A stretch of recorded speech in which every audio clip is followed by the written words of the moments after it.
The Front Row Show does not reflect the views of Utah State Athletics, or its affiliates. Excuse me, what the hell's going on out here? And I wish I could say something that was classy and inspirational, but that just wouldn't be our style. Stick this in your trophy case. Utah State has a new home-and-home opponent, and we break down the conference football schedule in preparation for the opening of training camp. This week on The Front Row Show.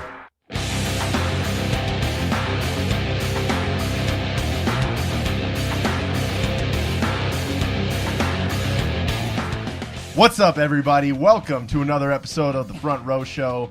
As always, we are your hosts. I'm Matt Sonnenberg. I'm Lance Rasmussen. And I'm Jeff Browning, and we are coming to you live for the first time on the Front Row Network. This is it. Yeah, the network is up and live.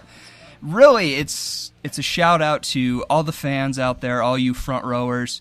You make this happen, and we are so honored that you've made this possible. And make sure you're interacting with us on Twitter at USU Front Row, as well as check out the other Twitter accounts that are set up for all the Front Row Network, Rock Jocks, Junkies, Agent 33, Agent 71. Make sure we're checking those Twitter accounts out because they are a great source for everything Utah State and everything Mountain West. And speaking of Rock Jocks, tonight we're joined by Rock Jock Steve Schwartzman. Welcome, Steve. up, guys? Thank you, Welcome Steve. to the show, Steve. Good to have me here.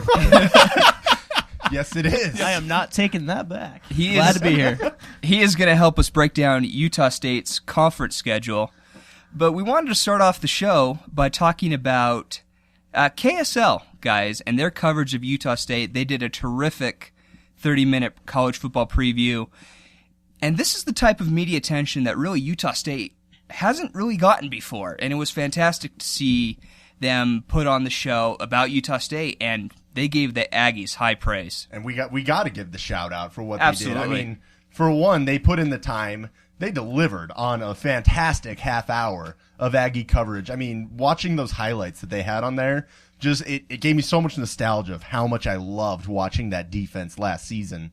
And I mean, most of those Which guys we are get to coming watch back. this year. We get to watch again, and I mean, it's exciting. Those guys did a phenomenal job. It's incredible exposure, like you said, that we haven't gotten before. You know, so for Jeremiah Jensen, Rod Zundel, Al Lewis for going on there with them, we gotta tip the hat and say thanks, guys. From one media outlet to the other, they might have a little more reach than we do. Only a little, for now. We're getting there. For now, but power to you guys. Good on you. Lance, get in some words. Well, it was just wonderful for me because I kept watching that YouTube video going, man, it's going to be over. And then I looked down and there was still 3/4 of it left and still half of it left. It was a whole lot of content. The other big thing is I know that a lot of Aggie Nation has actually been out there doing the same thing we're doing right now, which is thanking them for their participation, thanking them for their coverage. And they've been so supportive. They've emailed back saying you're going to be getting a lot more coverage this fall. There's going to be a lot of extra stuff going in because, to be honest, and I realize it's a terrible rule, but they have to follow the product. And if the product's not interesting, there's nothing up there. But the fact is we've got a product that's interesting finally. And good. And they're willing to pick it up and take it. So The product is good, and that really solves a lot of Aggie fans talk about Utah State's coverage in the Salt Lake media market. That's all solved when you have a good product, which Utah State does. It was a tremendous show. It was fun to watch. And this team will give them a great show to put on next year. So, and the biggest thing, thank them again with TV ratings. Absolutely. You know, if they know that Aggie fans are going to be watching, that is what they're going for. They want to give people a reason to watch, and they've given that. So, heck yeah, KSL. I was driving to and from Salt Lake today and was able to hop onto some of the Salt Lake sports radio. We've got people participating, calling in, tweeting in or texting in answers to the questions that are going on. Keep it up, guys. If there's one way that you want to help increase the exposure of the program, it's participate. They're loving hearing from us, and we're definitely starting to actually take our third of the market, which we really should be able to have at this point. One thing I forgot to mention in the introduction is also our website, usufrontrow.com, is live. Enjoy the articles on there. Matt and Steve both write regularly on there. You'll be able to enjoy their stuff. It's a tremendous read. Make sure you're going to that as well as the YouTube channel, USU Front Row Show is the URL for that. I mean, I'm sure they'll be able to enjoy Steve's stuff. Mine, I don't know a whole lot. They just might need to like slog through and see if they can bear it. What do you know about sports, Matt? But I'll tell you this much: Steve Schwartzman here, heck of a writer. If you haven't read him before, you're gonna love him. It's honestly a thrill to have him as a part of this. So we're stoked. Well, I gotta say, it's been way too much fun writing already, and we have a great staff all together with Kyle and a couple other guys. I think if you're looking for good writing and also just some great lifestyle, we're really going to open you to the Aggie Nation lifestyle, what it's like. So front rowers, get out and read big time. We might see a little guide to tailgating at USU by me sometime, leading up to this season, because I feel that framework will be crucial. And even if you don't read it, just come on out. I will take you under my wing. And Another show you the subject way. you know nothing about, right, Matt? Oh boy, we've made it very clear how stoked I am for tailgating season. Topics for tonight. We first briefly wanted to talk about the news this week that Utah State and BYU were changing their scheduling agreement from a 2-for-1, 2 in Provo, 1 in Logan, to now a 1-in-1 home series, with those games being played later in November. Just really briefly, guys, your thoughts on the change. It's about time. This is something that Utah State needs and deserves. BYU is, maybe once upon a time their program was superior to ours, but those tides have turned. I mean, we're coming off an 11-win season. We're coming off back-to-back bowl appearances. We're on their level, and it's about time that they acknowledge that. And I mean, Scott Barnes at the same time, you got to give credit to him for making this happen. He's made so much happen in his time here, and this is yet another example of some good things going on. And I think having the game around Thanksgiving time in Logan is going to be great. I mean, that's been a tough draw traditionally. I mean, even this last year against Idaho for senior night and to clinch an outright conference championship, we had a good crowd, but not a sellout crowd like we need. And I think this will turn those tides, give people a reason to get back to Logan at the end of Thanksgiving break for that last little bit of college football for the regular season. I think one of the big things for me is we've been hearing from Scott Barnes and a lot of our coaching staffs saying that no, we want to do a 1-in-1 from now on, a 1-in-1 from now on. And the 2-for-1 that we signed with them felt wrong. It was out of place. It was really late into that. And when it happened, a lot of people were pretty mad and going, well, I thought we were moving away from this philosophy. But, obviously there's a lot of people claiming there's a lot of other things in the work. But what it comes down to is this is a fulfillment of the prophecy that was made there. We're on a 1-in-1 schedule with just about every team that we would want to be on a 1-in-1 schedule with as far as our in-state opponents. It's a great time to be an Aggie again. Well, and it shows that BYU truly was desperate to fill the last part of their schedule with a quality opponent. Because, they can talk up the first part of their schedule as an independent, and, they play Texas and Notre Dame, and those games are all great. But when a lot of those teams go into conference, BYU is left with New Mexico State and Idaho's of the world, and Utah State fit a need for them. But it also shows that Utah State had the leverage to broker this 1-for-1, and that's something that Utah State really has never had when it comes to the BYU football program. Overall, it's really a home run for both, but I think more for Utah State because we got exactly what we wanted, and this proves more than anything that USU and BYU, when it comes to football, they're on level terms. Well, the fact is right now, and this is one of those fun, seedy underbelly things. They've got one home game scheduled in 2016, and they just scheduled it with us. They've got a lot of those fancy road trips that independents will get you, but when that has to be one of the reasons that they allow this to go through is because they have to fill that home schedule during the hard months out of the year for them. I'll play them.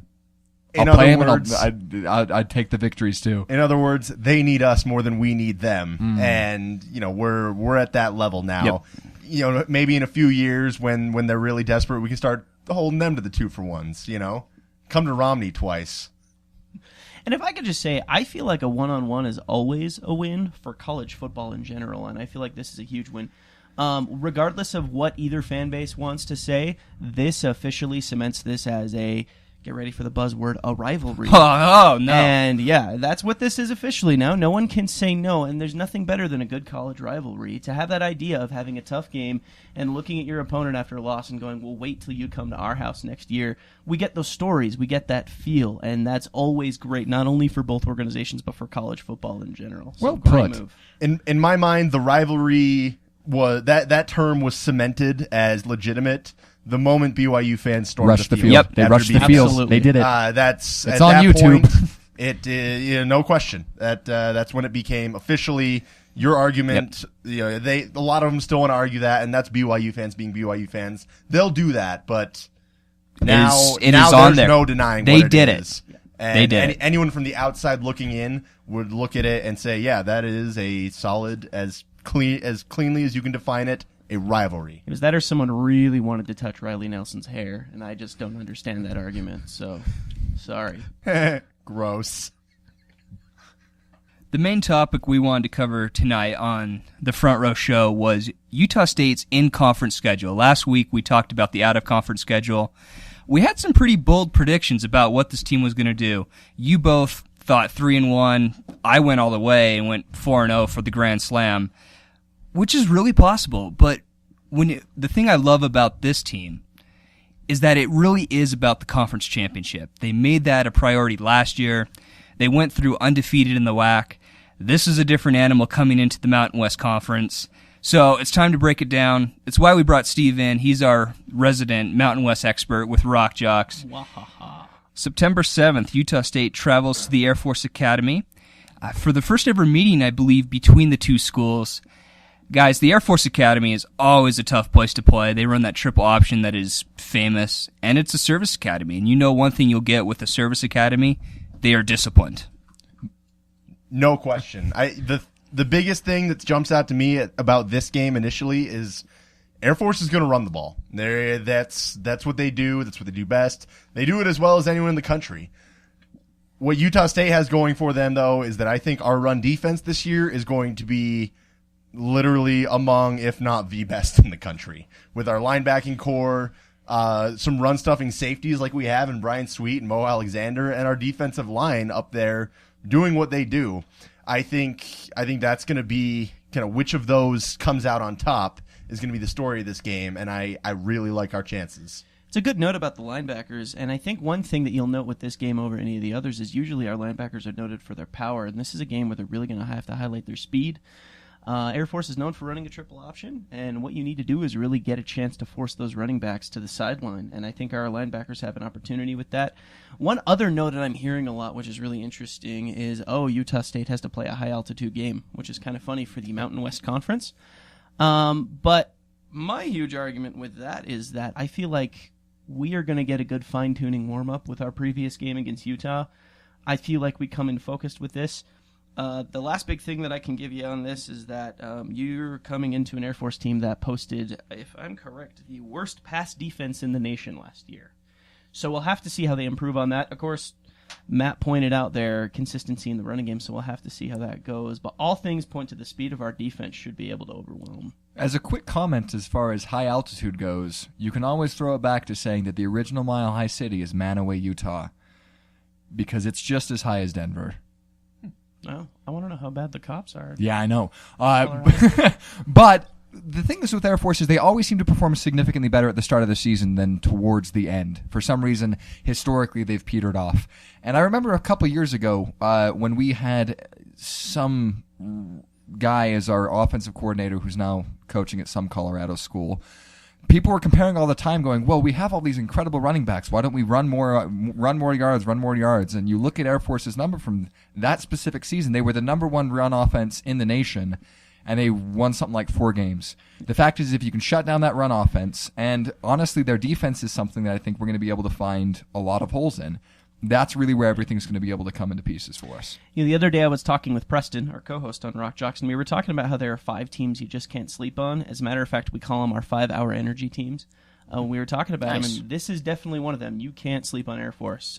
You may think that it's an easy opportunity given the weakness that they run on D, but you really don't know what they're capable of. Yep. So. One X factor to this game, too, is Nevin Lawson. We've talked about him as an open field tackler. talk about that speed on the outside to track down those running backs. I think he could be that could be a huge game for him because Air Force isn't going to throw it a ton. So I imagine a lot of the focus in practice that week will be be able to read run. They'll probably have some signals that the linebackers are calling out to communicate. And I think Lawson could be in for a big day. Well, and I think on top of all this, we've seen us really stuff a spread-style option attack before. Against several of the Texas teams we played last year, they were trying to get mobile quarterbacks running around the edge. Our linebacker core and the corners of our defense really were able to stand up. This triple option is something that I don't think historically we really haven't seen anyone run it. There's not a lot of teams in the countries that have stuck with it for not this anymore. long. Yeah.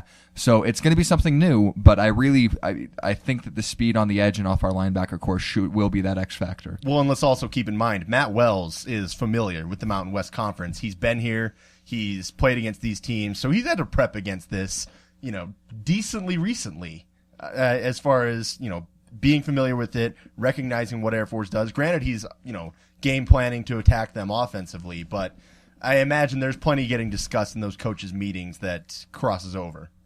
September 27th, Utah State travels to San Jose State. Last year, Utah State unleashed a blitz attack. I don't know how else you describe it. 13 sacks, unbelievable defensive performance. Really probably the best all-around game that Utah State played all year, and David Fales just happened to be the victim that day. Yeah, I believe this game was the first of Kyler Fackrell's run of WAC Defensive Player of the Week. That's true. He was a monster in that game, and he was just one of many. I don't know how many different guys had a sack. I think it was 8 different guys had a sack. A few of them had multiples. I mean, it was a thrill to watch, but this game will not be easy. This game will be a battle. You want to say, we kind of tore them apart last year, but San Jose State's still a really good football team, and who knows what their new coaching staff will be doing. They'll probably be looking at that film and trying to figure out where they went wrong and how they can keep that from happening again, whereas our staff has to figure out how can we do this again, which I think is going to be maybe a bit of a tougher task. Right. For me, this was the first time I heard Dave Aranda referred to as a mad chemist when it came to defenses. And I think that was Gary Anderson who said that about him, is his ability to mix things up.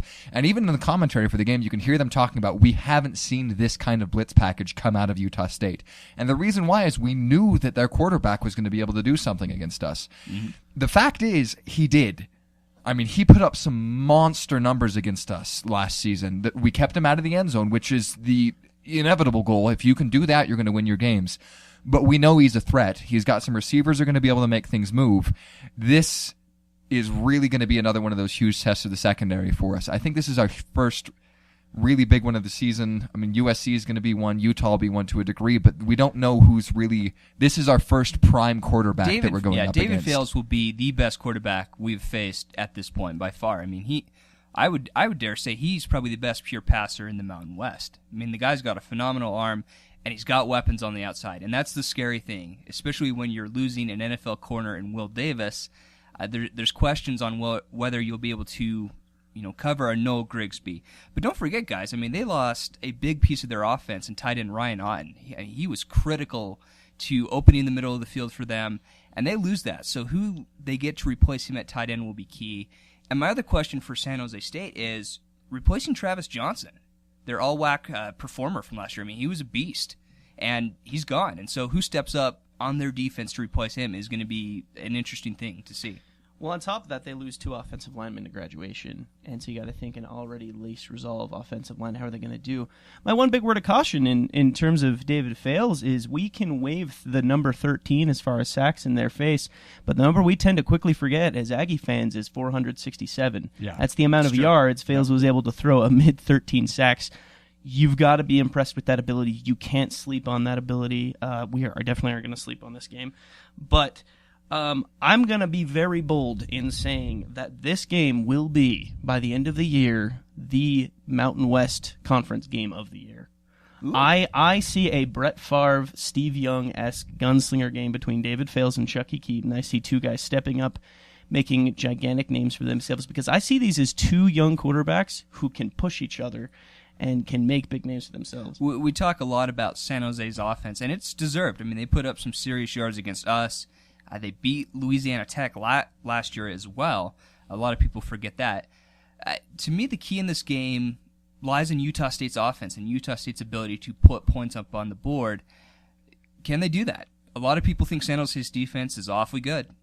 It is. I mean, you look at, they've got a handful of all Mountain West guys. They had a lot of all WAC guys last year who are, I mean, while we've argued that, you know, we should have seen some Utah State players honored over them, they're still really good football players. And let's not forget, we have to travel there once again, which was, you know, a little bit of a disadvantage, but you know, it is what it is. And I think, you know, going along with that point you made earlier about, you know, their receivers and their quarterback, yeah, we faced some good receivers against Utah and USC, but this is the first team where we know they have really good receivers and a great quarterback. This is the first time that, you know, both of them they're a great tandem rather than one great unit and a question mark elsewhere. So my X factor for this game is actually going to be something I'm going to refer to as the battle of the newcomers. Because first of all, we're the newcomers as far as coming into conference. We're the two new people in the conference. We're not in the same division, but we're going to mash it out down there. But also, it's the first test for two completely new coaching staffs. And it's going to be interesting to see how that's going to play out on both ends of the spheres. We hired internally. We were able to keep a lot of our defensive staff. We've had some offensive, a new defensive coordinator. They hired outside. They had to go somewhere else to bring someone in. And that is really going to be, I think, one of the determining factors in the way this is all going to be able to go down, is which coaching staff is going to be able to continue to actually ride the success of last year's season. Because both teams had absolutely spectacular seasons last year. Yeah. Whichever team is able to do that and actually hold that continuity through, I think the real X factor in this game is going to be leadership and which one's going to be going. My opinion, the key to the game is how does Utah State defend Noel Grigsby in the red zone? I think if they can keep him out of the end zone, get him forced to the sidelines, force him to try to make plays, and not allow David Fales to make plays for him, Utah State comes out on top. If we give him any room to breathe, that could spell trouble in the late quarters. And the good thing is if you look at the stats from last year's game, they threw for 467 yards, but all things considered, they rushed for 4 total. Exactly. You know, I mean, that's the thing. That does include 13 sacks of an average of anywhere from 7 to 10 yards, which means that they lost 100 so yards of rushing offense. So fun to watch. But the fact is we know that the danger on their team is going to be going over the top of the line to receivers. So that defense is going to be where things need to happen. You want to watch this game. This is going to be an exciting matchup. If we look at Utah State's in-conference schedule, it's very top-heavy, and it really culminates in the third conference game. Our first conference game at home, the Broncos from Boise State come into town, and guys, this could be the determining game in who hosts the Mountain West Conference Championship game, October 12th at Romney Stadium.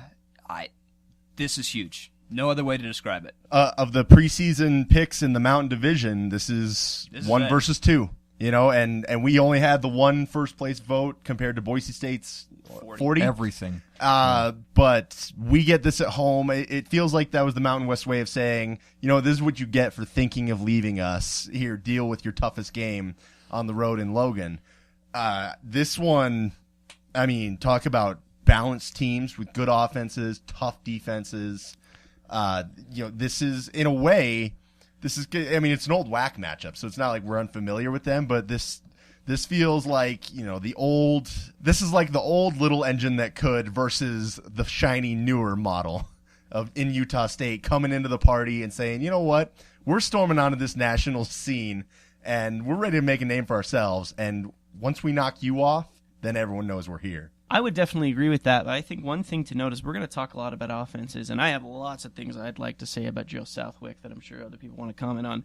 But one thing that we definitely can overlook here, I think there's one player in the nation that can challenge Javian Clowney for the Defensive National Player of the Year, Lawrence. And that's DeMarcus Lawrence. This man is a behemoth and is going to cause a lot of problems. You've got to think they're going to make him target the weak side of our offensive line, and he could spell a lot of trouble.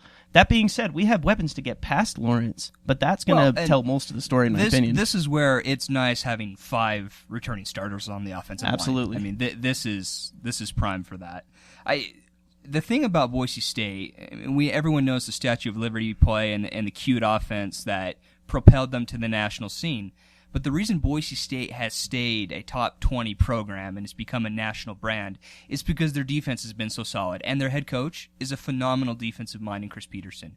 I mean, he really puts out a defense that is aggressive, they're physical, and they don't allow you to get ahead. They force you to play their style of game.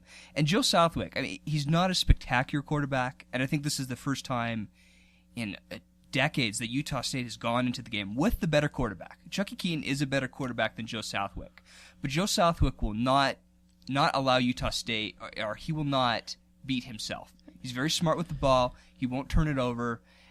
He'll just play Boise State's game, and Boise State will try and force Utah State into mistakes early and try to play from behind. And Southwick ended last season with a bit more momentum than we're willing to give him credit for. It's really hard just to rule out the guy like that. But the offensive player that I'm looking deeper at is Jay Ajayi at running back. Yeah. I feel that's a skill man, and I feel like this game could come down to our running games. A Joe Hill-Jay Ajayi rivalry would just be a lot of fun to watch, and I really think that that's going to open things up for either whichever team can get their running game to open up quicker. It's interesting really because takes advantage. Boise really had just kind of an enigma of a down season last year, and that's weird to say because they still had a successful season, but it's not what we're used to seeing out of them in a while.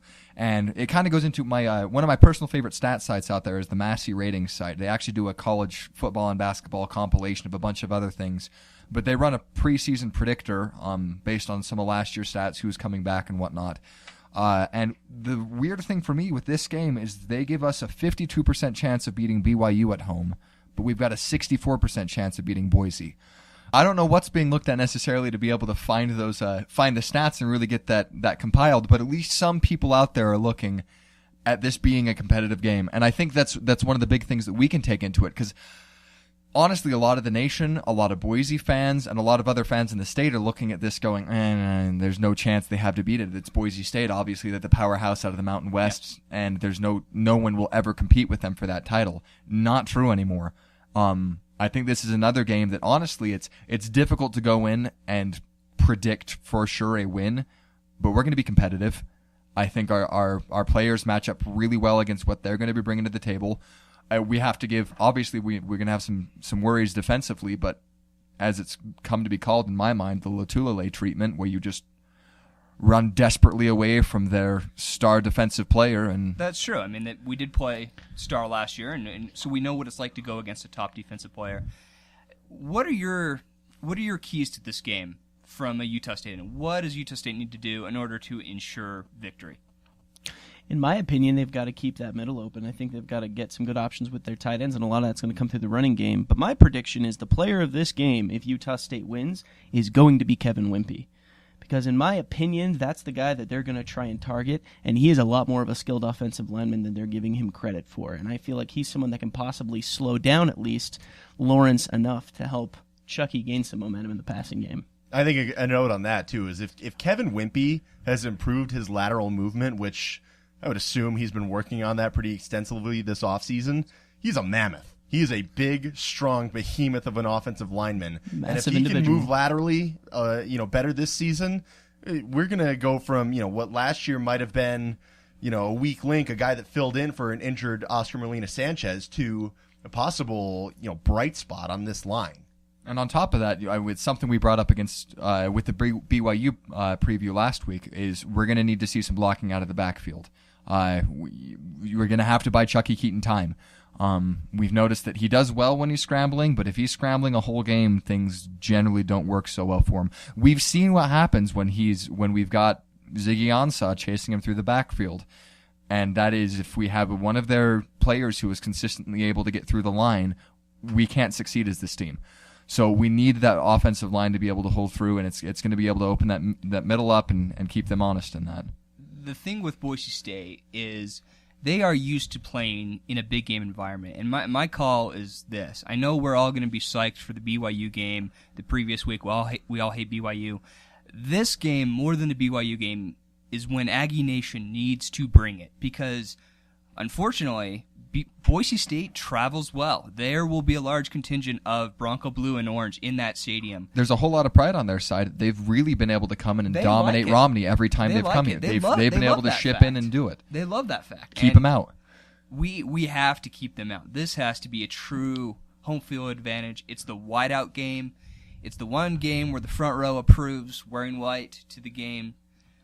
This is the game where Aggie Nation has to step up and be an X factor in this, because Boise State is used to playing in those big games. They're not fazed by the large crowd. So what the crowd does in motivating the team is going to be key. And also, from a Utah State standpoint on the field, you cannot get behind early. You cannot give Boise State free ones with turnovers, especially in the red zone.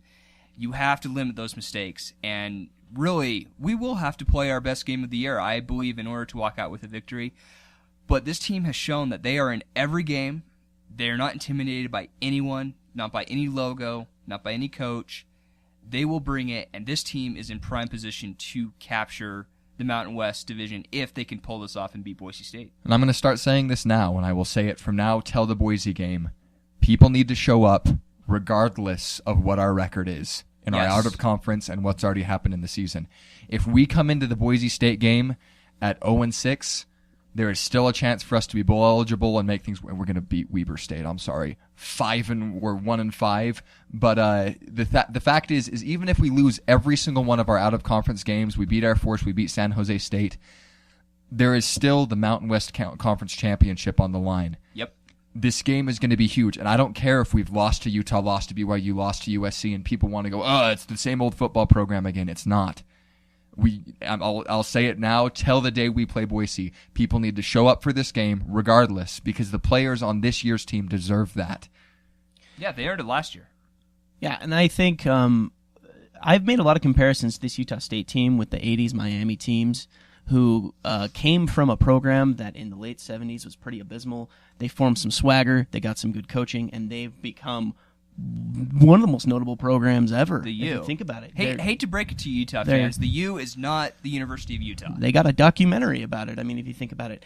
And that all started with a marquee win. I think it was a Florida State win their first year with Coach Schnellenberger propelled them. This is that Florida State game for us. Whether we are 0-6 or we are 6-0, this is the type of a victory that shows a team that they're made, that they're here, that they're not going away. And if our fans can't get behind that kind of a philosophy, it's hard to say what hope there really is. Now, I'm a believer in our fan base, and I'd like to think they're going to come, and they're going to come in droves, because this is just an opportunity that we have to put every single thing into. And if anyone sitting at home right now who's questioning going to that game thinks that your possibilities and your efforts isn't going to make a difference with us beating Boise State, let me tell you, every effort counts. It's going to get us over the hump. After that, Utah State travels on the road, head to New Mexico, and this is the part of the schedule where it could be a big letdown. I mean, you have the three teams in Air Force, San Jose, Boise State, and then you start playing the lower teams in the Mountain West Conference, at least picked to finish lower, starting off October 19th at New Mexico. Steve, I believe your favorite running back in the Mountain West plays for New Mexico. My absolute favorite running back, not only for his skill, but for his name, is Casey Carrier. There is no more apropos name for a running back, in my opinion. By the way, I could run with that all day. There I go, running puns. But no, Casey Carrier, not only a great name, but this is an extremely skilled running back, brings good speed to what honestly could be a very deceptive offense. This is a New Mexico team that lost 5 games last year by a touchdown or less. One of those was against Boise State. Kind of sounds like us from a couple years ago. It's my exact feeling. This is our second of our 5-hour energy teams, Preston and I have. This is a team you absolutely can't sleep on. You never know what they could do. You never know what the Albuquerque crowd's going to do. This could be a fun matchup, quite honestly. My biggest question for New Mexico is their quarterback situation, because it's not settled yet on who their starter is going to be. And until they have that figured out, you really won't know what they have in the passing game.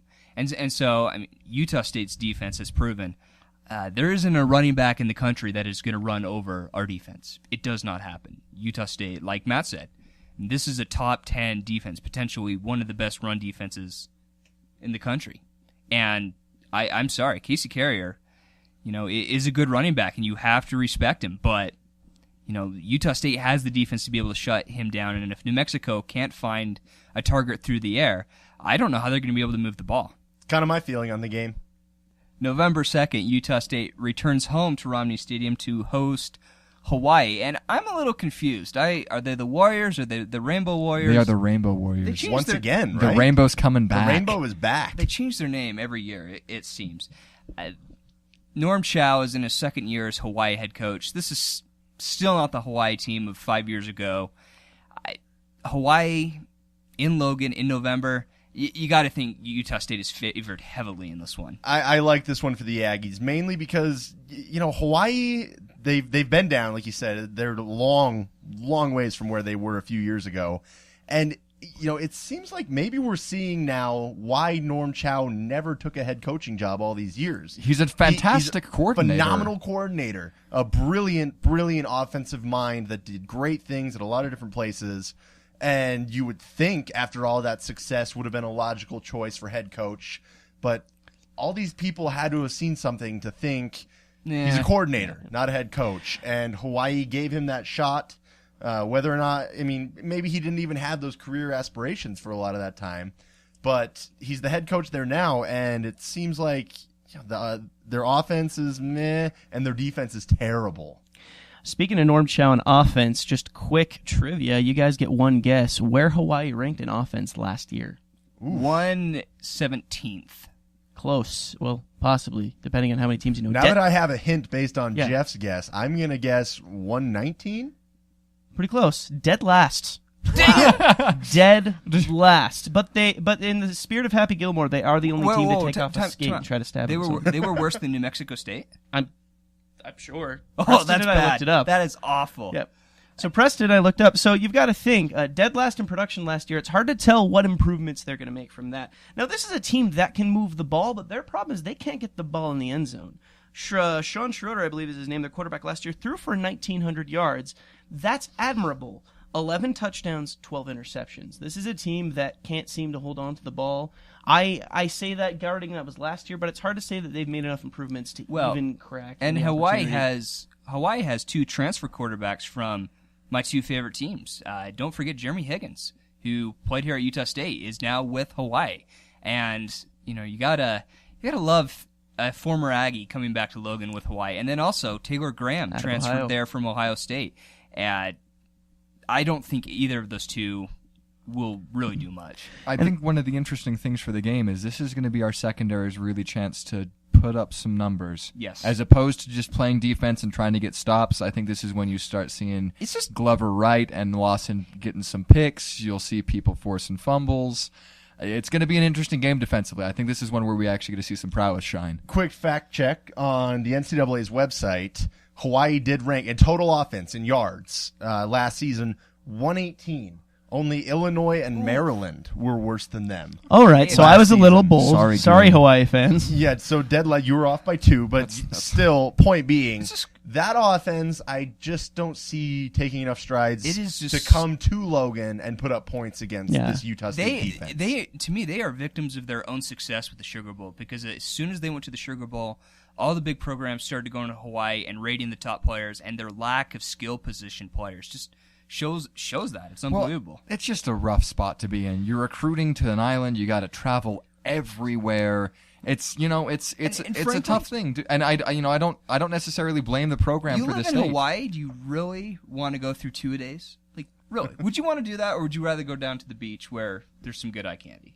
I mean, it would be pretty rewarding after a hard day of work to go to the beach and relax for a minute, but I also would imagine you're too sore to do that. And one big thing to note is definitely their schedule. I just want to point out Hawaii's schedule. These are the first 5 games that Hawaii has to play. USC, Oregon State, Nevada, Fresno State, San Jose State. Now, you'd like to hope that Hawaii goes 5-0, but Hawaii's probably going 0-5 in that. That was a little TV show plug. I thought it was funny, but that's okay. I liked it. But on top of that, with their schedule, that's brutal to have to start off with. They play Colorado State at home on a Sunday, and then they come to Logan on a Saturday. That means they get one less day off to travel from Hawaii. And they're traveling from Hawaii to make that happen. I mean, exactly. With that start of the schedule that year, you're going to be looking at a fatigued team. You're going to be looking at an injury-prone team.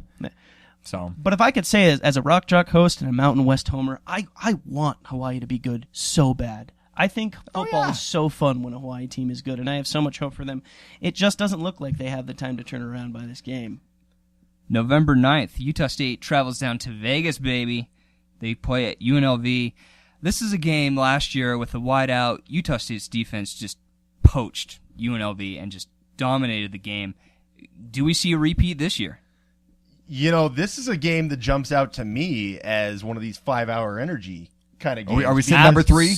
Number 3? That's number there 3. We go. Because, we kind of ran over them when they came here, but they also put up a fight. I mean, they were a better football team than I expected when they came. And, I don't know if they're going to be making tremendous strides forward, but they're not that bad a team. And I think going to their house, it's in Sam Boyd Stadium, which is way out there off the strip.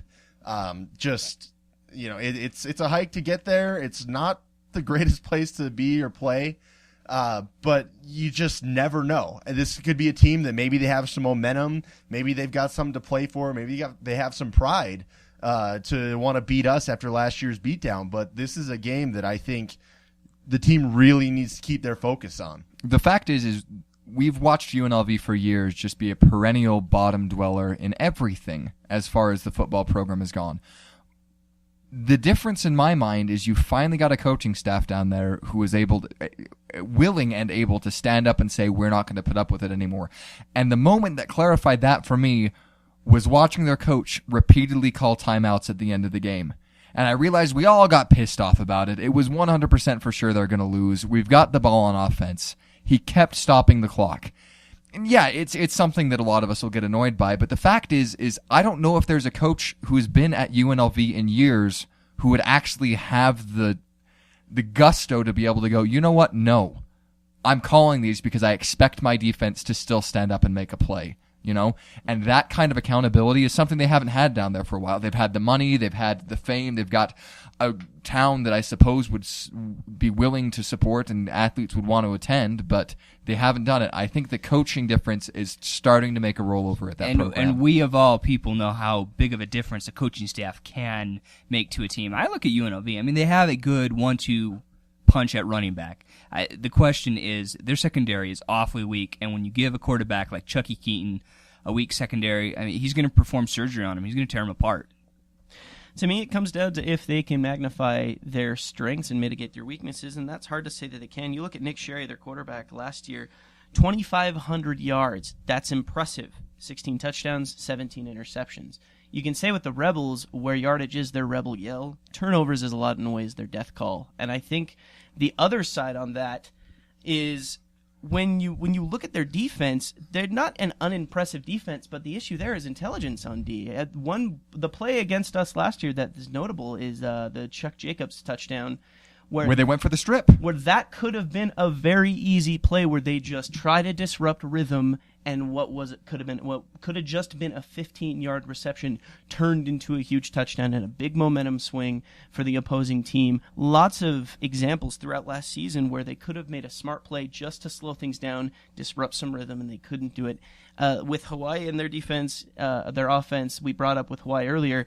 With UNLV, to me, it's their defense. I don't know that they can make the turnaround that they need to show that momentum. That being said, this is a team on the rise, so it's hard to tell. When we did see their running backs put up some scary things against us last year, there was just some speed out of the backfield I don't think we were ready for, and we watched them pop some yardage off before we really had to nail that down. So, there's a possibility that they're going to be able to put some yards up against us. But once again, if our offense is as potent as I'd like to believe it's going to be next year, I think we got another in the win column. Utah State returns home to close out the conference season, hopefully to close out the chance to host the Mountain West Championship game. November 23rd against Colorado State. My biggest question, do you think the Colorado State kicker is going to be stupid enough to attempt another onside kick like that? I'm hoping they're not in a position where they would have any reason to attempt an onside kick. Just, if we're up by 30 or so at that point in the game. God bless YouTube. That's all I can say. Let's go ahead and just kind of make it not worth his while. We got to get some Aggie fans to bring some shopping carts to the field for that game. If you remember the YouTube video. Walking down the street. It's like pushing a shopping cart with that football. No, it was great commentary and I really think that was kind of the exemplary thing and the difference between the two programs last season is Dowdy had some tenacity on that play, and I don't think that their program really is at the point where they had that kind of output and energy on things. Well, last year, let's not forget, this is a Colorado State team that 2 years ago came into Romney Stadium and beat us. A lot of people will put that game on the offensive coordinator, who now coaches for Colorado State, and that's all fine and dandy, but I mean, this is a team that has had success in Logan. I mean, they did come in, they registered to win against Utah State. And, I mean, their linebacking core really is the strength of their team. I mean, some people have even rated them as one of the best linebacking cores in the Mountain West, which I thought was curious and interesting. But they're a team, if you sleep on them, if you don't pay them enough respect, they will burn you. They will. One thing we learned about Dave Baldwin is that he can put up points. Yeah, he can. and a lot of times against really good defenses. But another thing we also learned is that come the fourth quarter, he's probably going to stop putting up points. He seemed to be very poor in the clutch, and I think especially against a great defense, that's when it's really going to shut down. It seemed like he lacked the creativity to make those in-game adjustments against other quality coaching. And I think with the quality of our defense, with this game being at home, I feel like in a way that Dowdy hit has to be in their heads in some way. And I think that has to give Utah State a little bit of swagger to kind of go in there thinking, you know what, we pummeled you last year. And when you had your little glimmer of hope at the end of that game, we pummeled you the hardest. Well, and I think that's the thing with Baldwin is you look at the way that his stats ran down in every single game he coached that absolutely heart-wrenching year for us when it was his last year with us. Yeah. It was. Yes.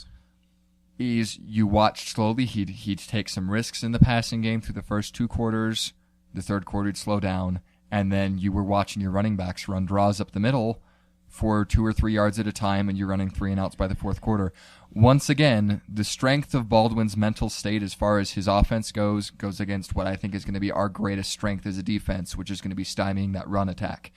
If that's the way it goes out, I think that will be the major battle is, once again, our defense being able to stop what could be a potent offense, and apparently the people over in Colorado are actually pretty pleased with the way he's been able to run for them, but we'll see.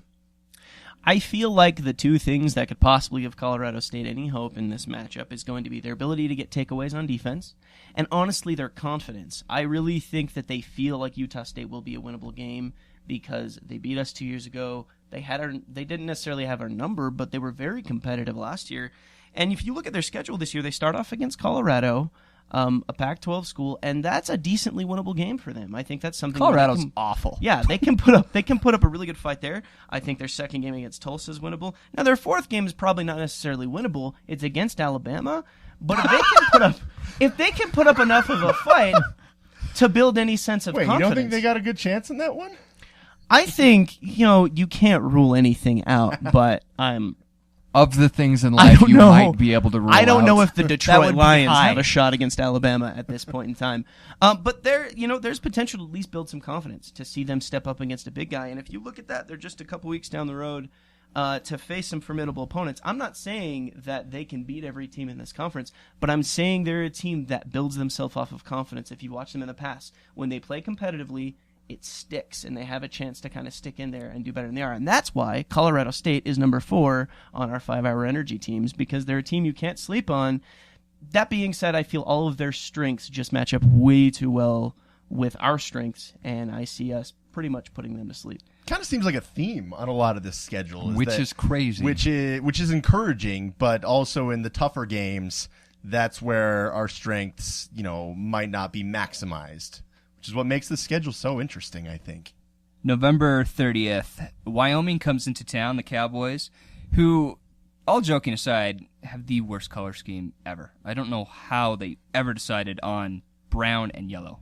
That was a conversation before earlier. high-definition TV. It was bad. It's bad. All things aside, guys, we talk about the great quarterbacks in the Mountain West Conference. The Carrs and the Fails. Their quarterback, Brett Smith, is a gunslinger. He is good.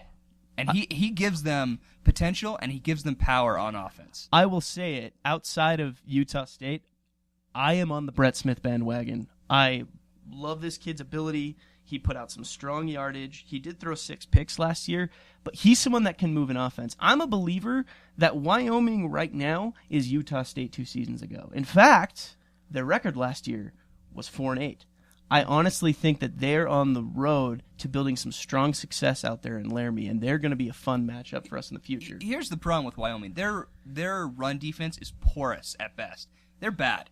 And when you have a running back like a Joe Hill, you look at a Kelvin Lee, Robert Marshall, the trio of backs that Utah State can bring through, there's going to be some big runs unless Wyoming shores up that defense, because they're bad at stopping the run, and that is definitely a Utah State strength, is the run game. My prediction in this one is you're going to see the team with the better record win. And I realize that's kind of an odd way to put it, but at the end of this season, if Wyoming has been able to make some noise and actually come up with where Utah State was 2 years ago, so this is technically last year for them, we could see ourselves in a pretty tight contest. I don't know if it's going to get to that point. There's a lot of glaring weaknesses you've got in that Wyoming team. So my prediction is whichever team's going to be ahead in the record will take this game. And reality is, we all believe that this Utah State team is capable of winning every single game they're playing for. This is a game where we could be playing for the chance to participate or host the Mountain West Conference Championship game. And this Utah State team has shown that in the big games, their focus and their ability to perform is second to none. This is a game where I feel sorry for Wyoming if Utah State is in that position, because they're going to get slammed if Utah State's playing for the Mountain West Championship. When has that happened in Romney Stadium recently, though, when Wyoming came to town? I believe 63-19 was the final last time. I don't know, but they were up 12-0 to start the game. They were, but and they only had to blow a couple extra points. Let's be honest. The Wyoming fan in the barrel, like, I have to talk to that guy. That was awesome. Great. Come to the show. We'll interview him on Rock Jocks even. That's gotta happen. 100%. One thing you can't overlook with this game, like what you talked about with Brett Smith, is that a quarterback of that caliber with his ability, it's just kind of that X factor that can put a team like Wyoming and have them in the game against pretty much anybody. You know, it'll be an uphill battle and the odds might be stacked against him, but when you've got a player like that who's dynamic, he can keep you in the games. I mean, it's not unlike, you know, Chucky Keaton against a lot of these teams like Auburn and Wisconsin, who a lot of people thought should have slaughtered us. But you get a great quarterback who can make plays. All of a sudden, you get people rallied around him, and good things can start happening for those massive underdogs. And I think, personally, our ability to cut through this offensive line will show that we'll probably pretty easily pull together this game. But I think the biggest thing Wyoming's going to prove, win or lose, is that they are on their way to be the team of the future in this conference. I think they're building great things over there, and I think this is a chance for them to build some confidence. And, you know, like I said, I'm on the Brett Smith bandwagon. I'll probably be driving it next year if he shows any impressiveness. That being said, go Aggies. But Chucky Keaton senior year next year. You got another bandwagon to be on. This could be a lot of fun. And I'm going to say this again. We could be potentially on our way to a very formidable and really exciting, get ready for it, rivalry with Wyoming in the future. I think these could be two really fun programs. I just don't see where they match up 100%. There is a lot of history between these two programs. I'm hoping, and I know it's something you're planning on highlighting on Rock Jocks at 100%. Some point in the future, but I think there's a lot of really cool history there. And I honestly, there's a lot of Wyoming fans I'm acquainted with. They're great people, and I'm looking forward to this one in the future. Look at the schedule, guys. Realistically, what do you think record-wise for Utah State in the conference schedule this year? Okay, can I start this one out? It's all you. Start it off. We're going to wrap down some stats for y'all. Take it. A lot of people have really come out and be going, how is Utah State going to be able to deal with the improvement of going to the Mountain West? How are they going to deal with these improved teams? The interesting thing about talking about that is the fact that you only have to look at basically 2 years' worth of Utah State's history to see who we've competed with, because there's nothing before that. I mean, you don't need to look back, this team has 20 years' worth of good track record. It doesn't matter, because Utah State is bringing 2 years' worth of history to the table. So, factoring in last year's schedule, in the WAC, you had, and this is going back to MasseyRatings.com, this is their compilation ratings that takes basically a whole ton of accredited math formulas, as well as the BCS rankings, a lot of personal rankings, compiles them together and gives basically a national average for every single team in the nation. Utah State finished ranked 16th in the nation with them. San Jose State ranked 22nd. La Tech was 45th. UT San Antonio was 90th. Texas State was 104th. Idaho was 121st. New Mexico State was 124th. There they are. With an average ranking of 74.5, which ranked them as the 8th best conference in the nation. The Mountain West, Boise was 26th. Fresno was 48th. San Diego State was 55th, Nevada was 76th, Air Force was 95th, Wyoming was 97th, CSU was 105, New Mexico was 107, Hawaii 115, UNLV 117, with an average ranking of 84.1, which put them, I believe, as the 13th best conference in the nation. Okay? I don't see this whole disparity of, the WAC didn't know what it was doing before. The WAC last year was a superior conference to the Mountain West Conference. We had 2 teams ranked higher than their first-ranked teams, and our top 3 were all ranked higher than their second when it came to the end of the year. We're not seeing as big of a jump in competition as people want to come out across, and I'm saying it right now. Undefeated in conference, we're playing in a championship game in Romney Stadium. If you look at it, over the past 2 years, using your model, Utah State has basically played 6 games against Mountain West Conference opponents, 5-1 against that. The only loss coming against Colorado State 2 years ago. But other than that, and the San Jose State game 2 years ago in Logan, Utah State has run out winners in spectacular fashion. They've proven they can compete against the Mountain West. Now the question is, Boise State, that's a whole different thing. But Utah State has shown it's competitive, and Lance, I'm with you. We're going undefeated in the Mountain West this year. We are rocking it, and I'm planning the trip to Vegas, baby. My biggest worry of the conference schedule is the team we brought with us from the San West. Jose. Yeah. No, I agree 100%. I think that game is going to be immensely difficult. I think Boise State's going to be a very tough team too. My honest gut, or maybe it's my skepticism, I'm not sure, tells me that something's going to go wrong in one of those 2 games. My honest prediction is 7-1. Aren't you the advocate, though, of the Chris Peterson effect? Isn't that a big thing for you? Yeah, it is. But it's happened once. That doesn't mean. But granted, history can repeat itself. But and the fact is, technically, we can go 7-1 and still play in that championship game. This is true. You which I'm not ruling out one bit. No, out of those 2, if the San Jose State game, you'd prefer to lose that because of division. If you beat Boise State and you're ranked higher, then you get to the championship game. So, if Utah State does lose one, you'd prefer the San Jose State game. I just think this team has so much momentum. And in talking with the players, and we interviewed Coach Wells on Friday. I'll check that interview out on YouTube and on the podcast on iTunes. I don't know how you felt about this, Lance. I got this very quiet confidence from him that things were good in Utah State land, and that they were going to be able to do something special. He didn't come out and say it. He wasn't brash or anything, but the man knows what he's doing. And it's interesting, and I'd actually tweeted out about this afterwards, but you can't help but feel confident after it. And it's weird because I just get this feeling that he's looking at us going, I know that there's doubters out there. You guys have no idea what to expect. Well, and even the players that I've talked to and that we interact with here on the show, they have not come out and predicted anything grand other than to say we're focused on our next game, which is Utah. And that attitude yields championships. When you're not looking at the big picture, that's for us to do. But when you're focused on the next game, like these players are, that equals championships, guys. One quick note with my 7-1 prediction is that Boise State is going to be our competition for a berth in the Mountain West Conference Championship game. Yeah.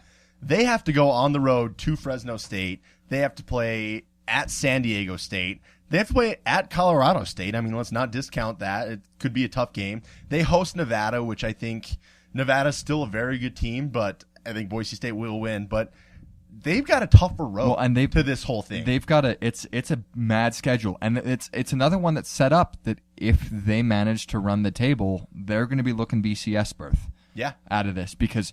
And that's, I think, one thing I wanted to bring up off my stats is the fact is I think as a whole, the Mountain West has improved by leaps and bounds over where it was last year. Every single team, I think, is coming back stronger than what they brought to the table last year. Yeah, and I just think with all that in mind, Utah State, even with a 7-1 record, is still looking at a great, if not very probable, chance of appearing in that Mountain West championship game.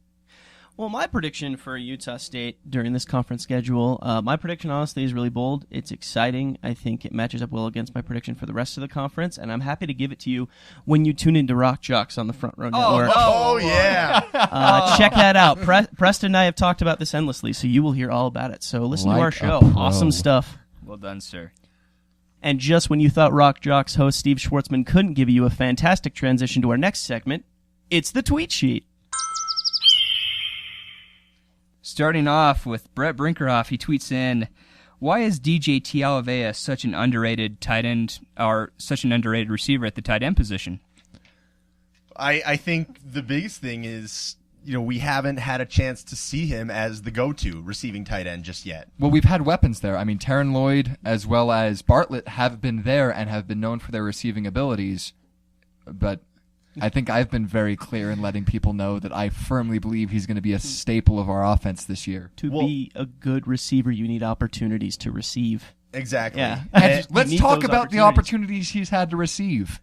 He's made some fantastic catches for Heavens us. to Betsy, yes. Let's not forget Auburn. The fake field goal we ran. He was the guy that made that diving catch, which put us in a position to win that game, which ultimately unraveled via special teams. But DJ he's made plays when he's been called upon. Well, and which is interesting because you note that they weren't expecting a fake because we didn't have our receiving tight end on the line. Yeah, and I think we're going to see him make some major moves. Turns this out season. he was just as capable. And the great thing is from what he's told me via my Twitter account now, he's ready and he's able. I think you're going to watch him come in and try with just a chip on his shoulder and something to prove.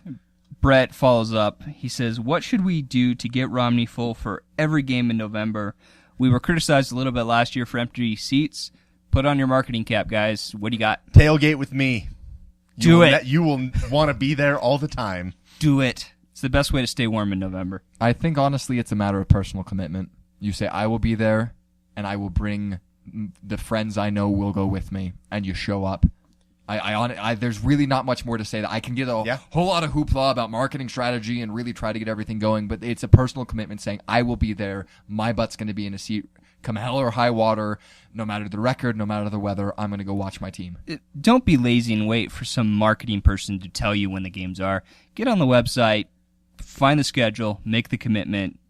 It's out months in advance. Run up to campus, grab one of the posters that has the schedule on it, hang it on your wall, and look at it daily just so you know game day's coming.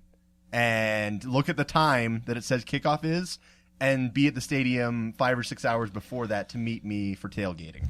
It comes from making it a part of that local lifestyle. Do you think anyone in Tuscaloosa has anything at all planned on game day? Not a chance. Or the night before game day? Absolutely. And I think it really comes from setting that idea that, going to need work off, not going to be able to go to this SI, not going to be able to do this meeting. It comes through the commitment, and the more students we see make that commitment, the more we're going to fill that. Now, as far as the paying goers, I can't speak for, but yeah. Here's the great thing about programs like Alabama. Their game day starts the moment fall camp starts and ends the day of the national championship. That is their game day. That whole time. It's impressive. I mean, I remember a couple years ago they only had something like 86,000 people at their spring game, and Saban was throwing a fit over it, That's the kind of attitude they're bringing to the table. Let me just tell you this much. If you completely commit to the team and make every game day dedicated to the Aggies, it's the most fun. You will be out there with other people that love the same thing that you love, and it just brings people together, and it's the best time you can have. I will boldly say that there is no college experience better of any college experience you're going to have than spending a day at the park. It's tailgating, spending a day over at the field, at the arena, at the stadium, whatever you want to call it. That's the best college experience you can have. That's camaraderie, that's unity, that's whatever you want it to be. It's where you need to be. Andrew Bernard tweets in, and we talked a little bit about the rivalry with Wyoming, and he says there was a thread on USU fans about getting a trophy named for the game between Utah State and Wyoming. Thoughts on that? I'd love it. What would it be? Why not. See, the thing is what we're losing in college football these days is storied tradition and history. The fact is money is now driving things to the point where we're willing to split people up and say, oh, this doesn't matter. Your storied tradition and history here doesn't need to exist anymore for TV. Build it up. I see no reason why not to. We've got a ton of history with Wyoming. Why not do that? Why not put something in place where we can go, you know what, this can be something where we look forward to it every single year to see where, whatever we end up calling it, the rodeo trophy I know has been thrown out, a couple other things like that. Yeah, anything you can do to make the games matter more, I'm all for. I think with especially regional rivalries like this, now that it is a conference rivalry as well, make it matter a little bit more. It'll get fans more involved. It'll get players and coaches more involved. And it'll get media more involved. It's something more to care about, and I think that's great for the sport. I just got to say, if that trophy is anything close to brown or yellow, I'm out. I want nothing to do with it. What if it's bronze? I'll take a bronze. Okay, can dig on bronze. Take a bronze. Garrett tweets in, he says, what changes do you think the new offensive line coach from BYU will bring to the group? I think experience. You know, he's got a great ball of clay to work with and shape. I don't think he's going to bring a ton of changes. I think he's been around the game and is smart enough to recognize what he has, what is the proper thing to do with it. I think he was in a situation at BYU where they wanted to try all these weird things offensively, go from, a traditional pocket passing team to suddenly, well, we've got a quarterback that's going to be mobile, when they had recruited offensive linemen that were suited to protect a pocket passer. The fact is a lot of BYU fans will ignore the history that he had with their program. They had an outstanding offensive line when they stuck with their formula. But then all of a sudden you go, oh, we're going to alternate possessions between our two quarterbacks with completely different play styles. Oh, Jake Heaps is in this one. Riley Nelson's going to be in this one. Let's see who's, you're forcing them to do things, and then all of a sudden you're out of sync. You don't know who you're playing for. You're running a system that they're not recruited for. Prior to that season, he had outstanding results with what he was able to do with their offensive line, and I think he's going to be able to come in. More importantly than anything else, we've got 5 starters returning, and they know what they're doing. As much as I hate to bring up BYU quarterbacks, but guys like Ty Detmer, Steve Sarkisian, John Walsh, guys like that don't succeed without that offensive line in front of them. A lot of success that BYU had is a result of him. I think the name most apparent of all those is Max Hall. Yeah. Look at Max Hall with good protection, was putting up really good numbers. All of a sudden he goes against that Utah team in 2008 with Paul Kruger and that whole Utah defense led by Gary Anderson. Woot. But he suddenly gets against them and has guys in his face, and he was useless. I mean, that's the value of an offensive line. And let's not forget who coached them up. Granted, they couldn't stop, that vaunted Utah defense of 2008, but who really could? They were in Alabama's grill. Wait, never mind. You stay classy, Max Hall. I just got to say, in reference to last year, I think Chucky Keaton's the ticket here. And I think it's important to note that having a one quarterback set means a one offensive line set, which means consistency, which means simple systems. I just don't see where this is hurting us at all. I think if nothing else, it makes us better 100%. Moving on to the next question, USU Stats tweets in with a question about the power forward position on the basketball team this year. And who's going to start there? Is it Ben Clifford or is it Kyle Davis? And are these guys really ready for the Mountain West Conference? Matt, you're big on Ben Clifford as the power forward.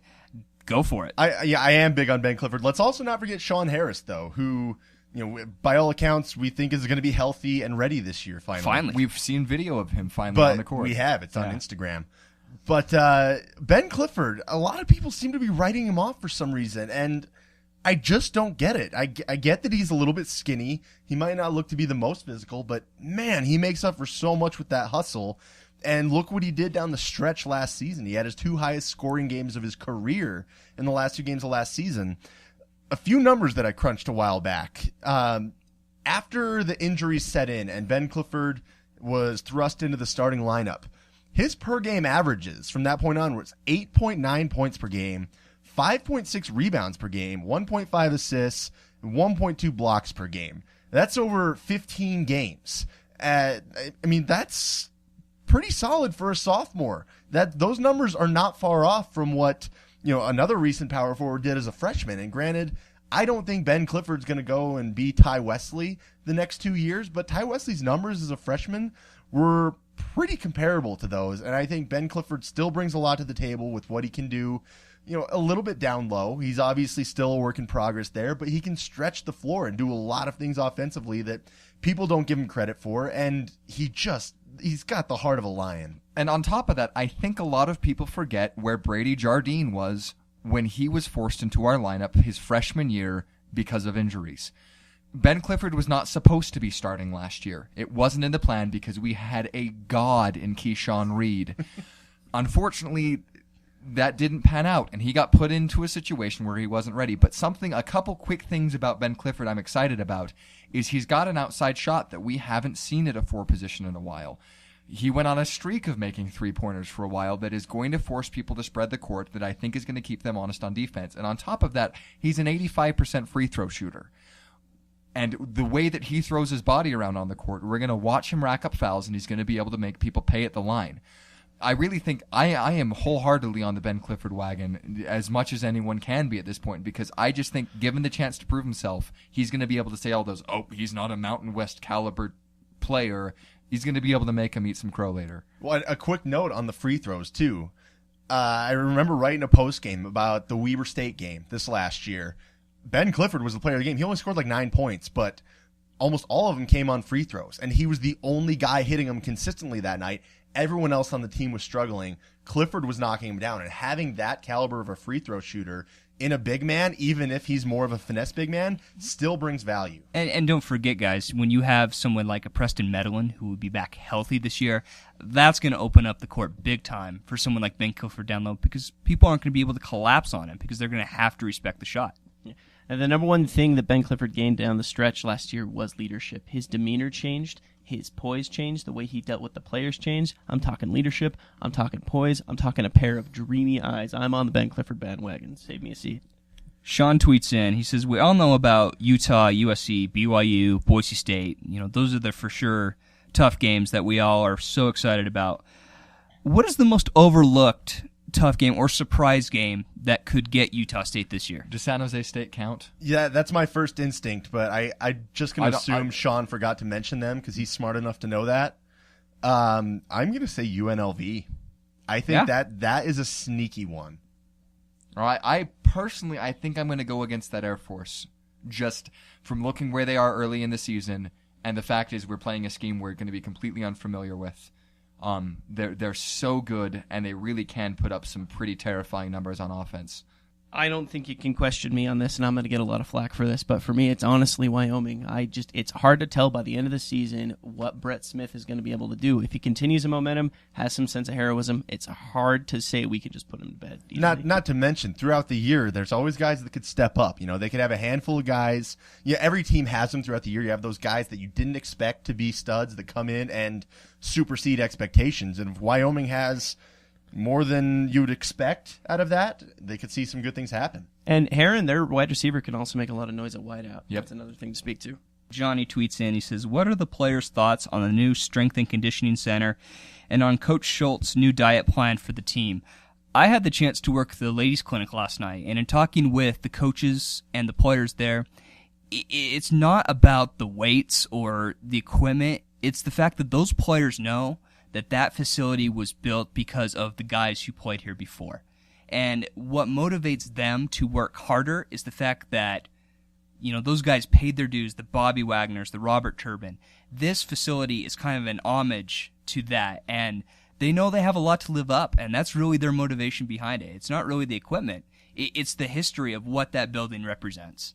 Utah State Sports tweets in and says, what's the impact of the new strength and conditioning center on recruiting, and what is the next facility upgrade that is planned? I think the big thing that you're going to see is what Matt Wells said in an interview with him last week, which he says that people come in and go, I have no idea. I had no idea that this kind of thing was here. And the wonderful thing is, and I know that our basketball team is getting flack after flack this week specifically about recruiting. Watch what's going to happen after a year in the Mountain West and when you have the Wayne Estes Center there, specifically set up as a practice facility to be able to complement what's going on in the strength and conditioning center. I struggle to really get on that whole, our assistants don't know what they're doing, our coaches obviously are completely inferior mindset, because the thing that has made the difference in our football program is, as Matt Wells said, the brick and mortar is there in place now. It's getting laid down for what our basketball program needs it to be. Look at the last 6 years, and you can point to maybe every necessary facility has gone through a pretty significant upgrade. We have the North End Zone complex for football, which is an absolutely phenomenal structure, top to bottom. We have the new strength and conditioning center now. We have the Wayne Estes Center going in. The locker rooms at the Spectrum got a complete overhaul just 2 or 3 years ago to be fancy and new and appealing. I think these things are gonna, as a collective pitch, as a selling point, you're gonna have so much to show off to recruits, and that's all without even mentioning all the new buildings on campus. I mean, look around. If you were to go and take a gander through campus, 2003 or so, there's like a dozen new buildings there from an educational standpoint, an athletic standpoint.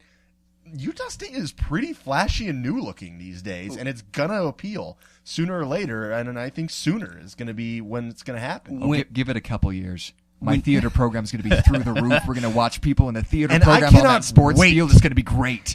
We can get the Book of Mormon, the musical, to come to Logan. then it will be a real hot spot.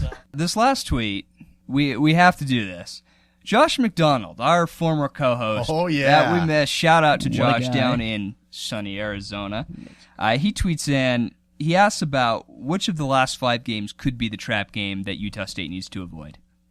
It's kind of like with Sean's question. I'm sticking with UNLV. I think they're just a sneaky bunch. Of the last 5, I think UNLV is the one that probably scares me the most because I've gotten in the habit of rewatching games as I go to sleep at night, and the first half of that game was hard.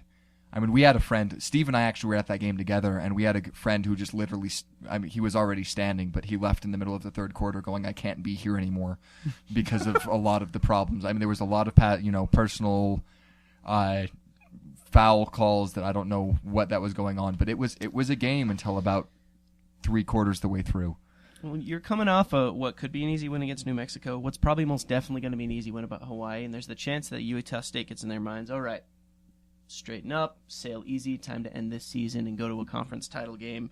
So that UNLV game is a little scary because that opens up some weight. P.S. Josh tweets that he misses us. We miss you too. Front rower forever. Amen.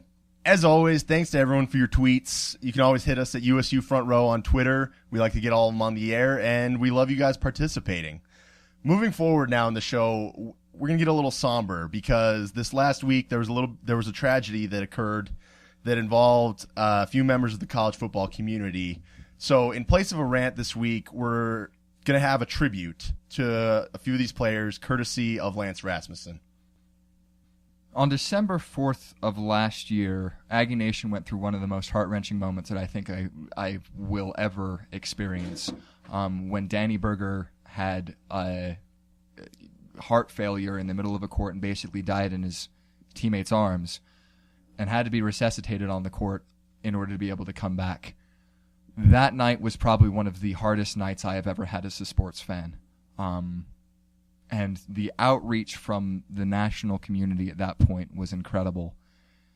This last week, we lost a couple budding stars, I think, in players that were going to go play at our brother school in Utah, and a school that is actually pretty dear to my heart in Texas A&M. To talk about them both individually, the Battle of the Brothers is something that I think is one of the underrated rivalries in college sports. It's something that I think we can look down at our brothers to the south and say that they have done just about everything that is possible to do in the position that's been given them as a football program, and they have every right to have the pride in the program that they should. To lose a star player potentially in this kind of an incident is something that is heart-wrenching, and our hearts go out to them. I actually had the privilege of living in College Station for 4.5 months, and I have never felt more at home as an Aggie than when I did outside Cache Valley than when I did when I was there. There's letters that I've written to my parents that you can actually find, emails that I sent saying it is so incredible for me to be here and living in this community because it feels like home. Aggie is everywhere. There is a pride that comes out of this place. They live and die for their sports teams. And to watch this kind of event happen where you had lives that were needlessly lost in something like this really makes my heart hurt for these communities. This is another one of those calls, and I know they get brought out all the time during these, but the fact is, when it comes down to it, the reason that sports means so much to each and every one of us is because it brings us happiness. We get to vicariously live through a sports program which is able to bring us some measured amount of joy through having pride in their accomplishments. But the more important thing is the athletes are playing because it makes them happy. And to be able to watch someone who is in the budding and the impetus of their joy that can be found in the college football years, and have that, not only that, but the rest of the happiness that could be the rest of their lives taken away from them, is, I think, a tragedy. This is our feeling as the Front Row Show and as Aggie Nation. I'm hoping I can and be anywhere near justice as the mouthpiece for Aggie Nation in general, saying our hearts are with you. Utah, we're going to be playing you first game coming up this season, and know that no matter what the result is, no matter what the field work is going to be during that game, our hearts still mourn for your loss. Texas A&M, you're a recent opponent. We did play you a couple years back. Kyle Field is somewhere that will always be special to me as a person. And I don't know how many of you are actually going to listen to this podcast. I doubt that there's a lot of people in Texas who are really interested. But know that our hearts are with you as well, and that we wish you the best when it comes to dealing and coping with this tragedy. We've come as close as we can to brushing with death at our institution. We were the fortunate ones who came out on top, with Danny Berger still being with us. But our hearts go out, and there's very little I can say more on top of that. We mourn with you, and here's to the greatest success in your programs you can have to overcome this. Thank you, Lance. That was about as good a tribute as I could have imagined. This is tough. We've been close to this, and we know how bad that hurt even. And so to even imagine, what Texas A&M and what Utah, and especially and the friends and families of these young men, our hearts go out. Hearts and prayers are with all those affected by this.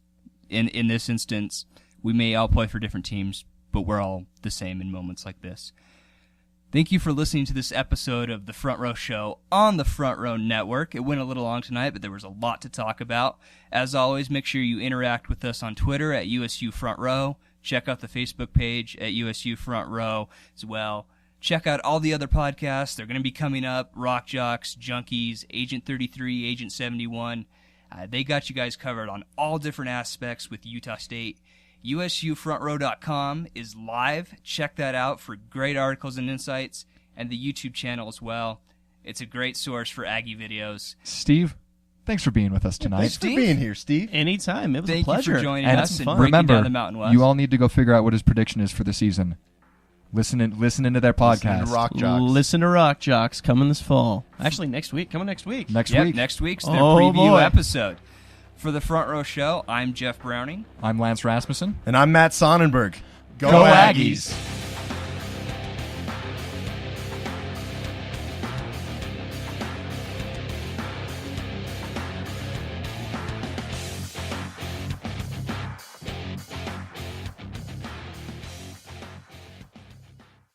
By the way, I'm Natalie Portman and you're Ryan Reynolds.